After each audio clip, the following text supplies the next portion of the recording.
Cocaine, marijuana, heroin, cough syrup, and MDMA are only a few of the many drugs used in the notorious Oakland, California. Oakland is known for many things like its culture and diversity. However, it is most popular for being one of the most dangerous cities in the United States. But what is it that makes a city so violent? In 2010, there was a total of 570,000 deaths due to drug use in America. This does not include the hundreds of deaths caused by people under the influence of drugs. But how does that correlate with Oakland? Let's take the story of a young girl who has lived in this city her entire life. Who is this little girl scared for her life? 3 years ago, when I was 13, I was walking home from school with my older brother, who was 16 at the time. It was just like any other day. Well, at least that's what we thought until we reached the block of our house. When we turned the corner, we saw 2 cop cars with their blinding lights flashing, a caution tape surrounding a house that was particularly close to ours.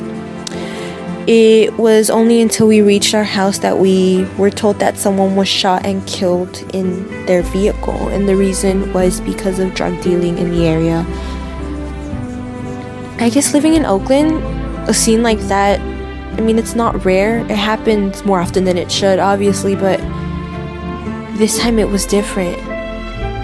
It scared me to death knowing that if something went wrong, they could have hurt my family, they could have hurt my little sister, and there was nothing that I could do. Well, that girl was me. May 21st, I asked the people around my school if they had ever experienced violence in their neighborhood because of drugs. The results were astonishing. Of the 10 people I asked, 8 of them had been involved or were witnesses to drug dealing, shootings, and brawls. One of my interviewees, Samuel Martinez, describes the event. The first time when in 3rd grade, there was a truck that pulled up in front of my house, and I was talking to my neighbor's house in front of my house, which is also my neighbor's house, which is in front. And then next thing you know, after like half an hour later, you just hear gunshots and you just hear a truck pull off. And then police go in and he sees at least 3 people from inside, and they come up with a whole bunch of bags. But at the time, I didn't know exactly what it was till later on I found out it was drugs.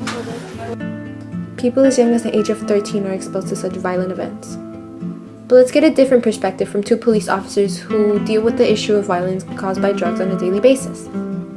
The first officer I interviewed was Arturo Bautista. He is a 49-year-old Latino who lives in the Bay Area with his wife and child.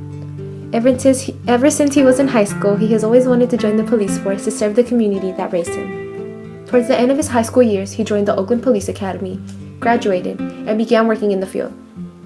Because of his amazing work and commitment to his job, he was promoted to sergeant of police and was assigned to the Criminal Investigation Division. His assignments included investigating assaults, thefts, burglaries, and narcotics. Not only could I relate to him because he was Latino like me, he had also dealt with drugs in a way most officers had not.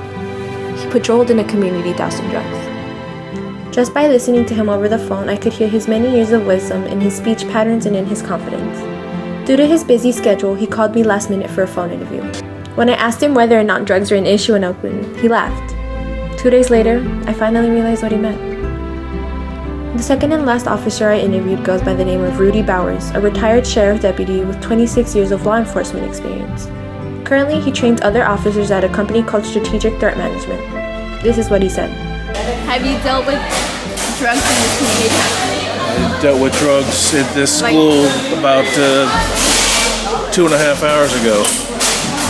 And do you think this issue is going to go away in any time? No. No? Can you tell us why? Laws are getting less and less stringent with legalizing of narcotics such as marijuana. There's less and less enforcement against people that sell and or use drugs because of overcrowding in our jails.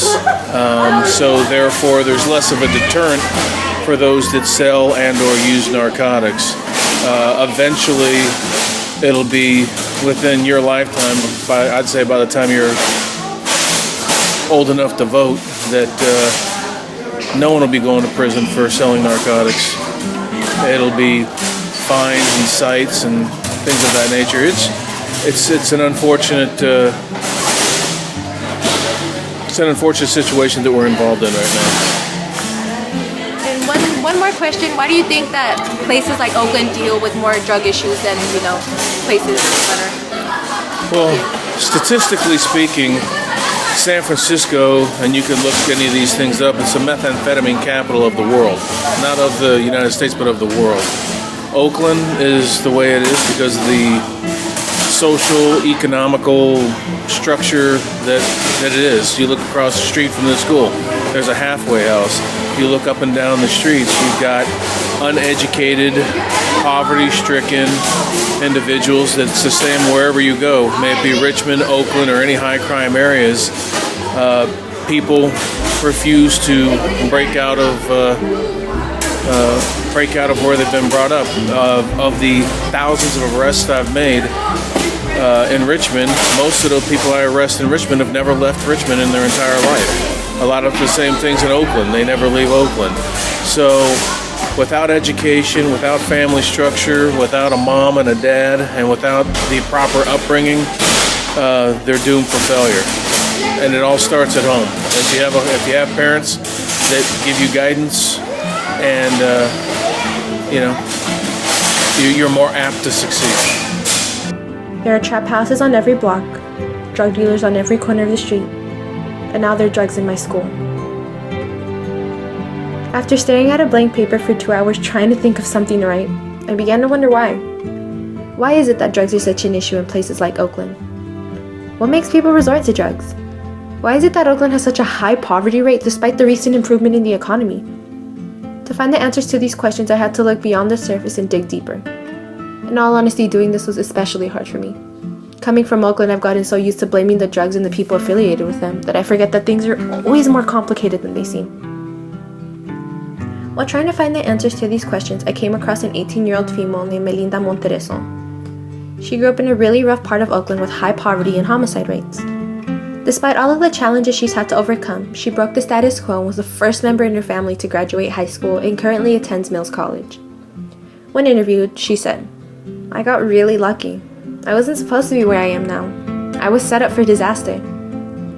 I was left in awe by this. Ever since I was a tiny kindergartner, I've attended schools that have college for certain as their motto.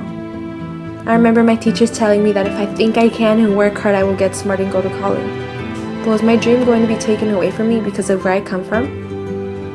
The truth is, people from East and West Oakland don't have as many opportunities as the people in places like Piedmont and the Oakland Hills. One example of this takes place in the early years of a child's life.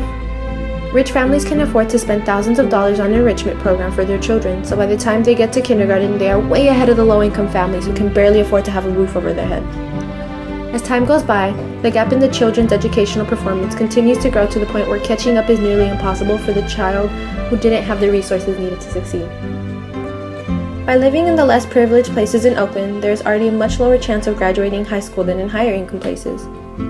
When high school students don't graduate, their projected income significantly drops, putting them at a huge disadvantage. A 2006 report from the Organization for Economic Cooperation and Development stated that high school dropouts in America earn a mere 65% of what their peers who completed high school earned.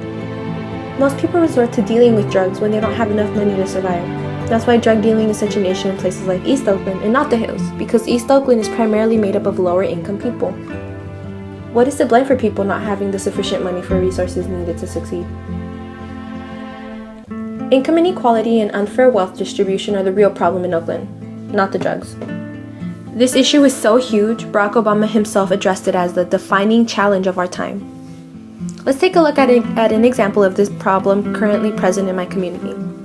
In Sobrani, an East Oakland neighborhood, a house will sell for an average of $250,000. Now, if we look at the houses in the Oakland Hills, the average house costs $1 million. For this project, I was supposed to have a hero who is doing something about this issue in my community. But is anyone really doing something about it? I mean, we live in a nation where the average worker has to work more than a month just to make the amount of money a CEO makes in an hour, and this issue only continues to get worse with time. If there were any heroes doing something about it, wouldn't we have seen change by now? It's been 3 decades since this issue first became a problem in Oakland, and it only continues to get worse, especially in places where I live. The fact that we get excited when someone like Melinda makes it out of Oakland successful proves the intensity of the issue. While I do acknowledge the amazing work police officers like Rudy and Arturo do, they're not really dealing with the root of the problem. The real and only heroes in this battle of income inequality and wealth disparity are the people like Melinda, the hard workers who break the boundaries and become more than just a statistic. It's people like her that will close the gap and one day abolish the income inequality present in my community.